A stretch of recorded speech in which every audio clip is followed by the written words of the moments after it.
पढ़ेंगे हिंदी ग्रामर।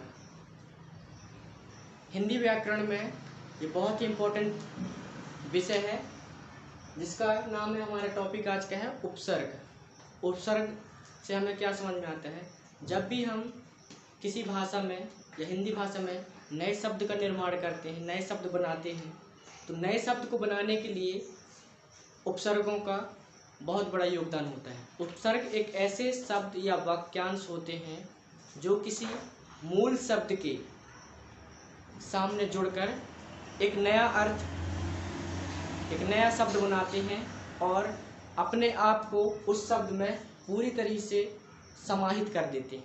मतलब कि उपसर्ग यदि एक शब्द से जुड़ता है तो उसमें वह पूरी तरीके से मिल जाता है। और उपसर्ग का अपना कोई अर्थ नहीं होता।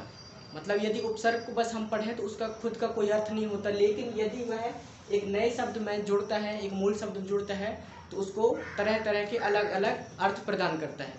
जैसे अब हम इसको शुरू करते हैं। ऐसे शब्द या शब्दांश अथवा वर्ण, तो उपसर्ग में हमारा कोई शब्द हो सकता है, ये शब्दांश, शब्दांश मतलब शब्द का कोई अंश छोटा सा, या कोई वर्ण, कोई अक्षर किसी शब्द के आगे जुड़कर, किसी शब्द के आगे जुड़कर उसके अर्थ में परिवर्तन कर दे, वह उपसर्ग कहलाएंगे। उदाहरण के लिए जैसे प्रा। प्रा हमारा एक वर्ण है। प्रा अप, सम, अनु, अव, निस, निस। इस प्रकार से उपसर्ग जो है वह संस्कृत भाषा से आया है। संस्कृत भाषा से इसका जन्म हुआ है और संस्कृत भाषा से यह हिंदी भाषा में आया हुआ है।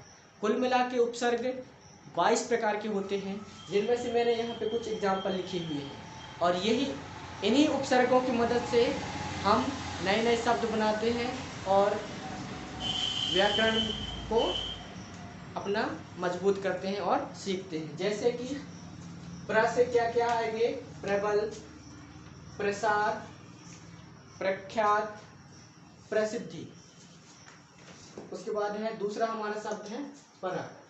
परा से हो जाएगा पराक्रम, पराजय, पराभव, पराभूत। अपशब्द, अपशब्द से हो जाएगा।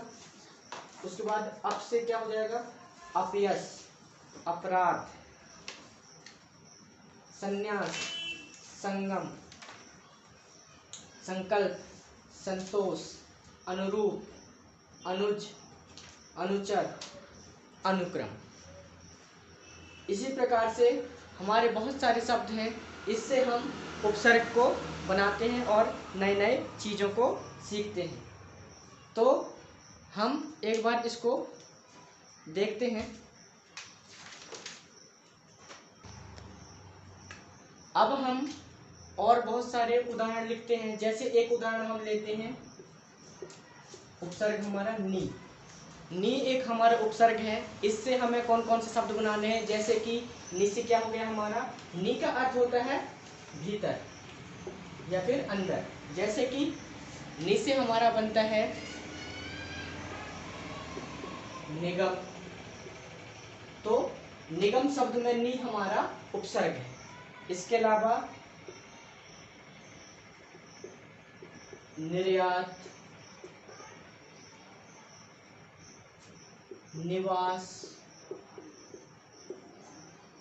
नियोग, निखिल, यह हमारे नी उपसर्ग से बनने वाले कुछ शब्द हैं। ठीक है।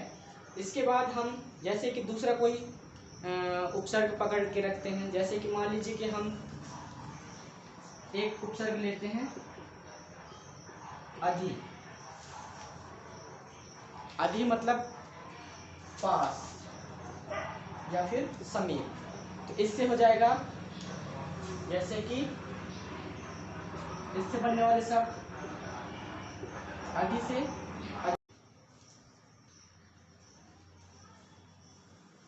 स्वागत, सुपुत्र, सुकर्म, सुकवि। उद से उद्गार, उद्गम, उद्भव, उद्देश्य। अभि से अभिप्राय, अभियान, अभिनंदन। प्रति से प्रतिवाद, प्रतिपक्ष, प्रतिकार। परि उपसर्ग से परिक्रमा, परिवार, परिणाम। उप से उपाध्यक्ष, उपकार, उपयोग। उपदेश, उपनाम, उपभेद। इस प्रकार से हमें तरह तरह के बहुत सारे शब्द हम इन उपसर्ग की सहायता से बना सकते हैं और अपने भाषा को अच्छा कर सकते हैं। बाकी का हम अगले वीडियो में देखेंगे। तब तक के लिए धन्यवाद।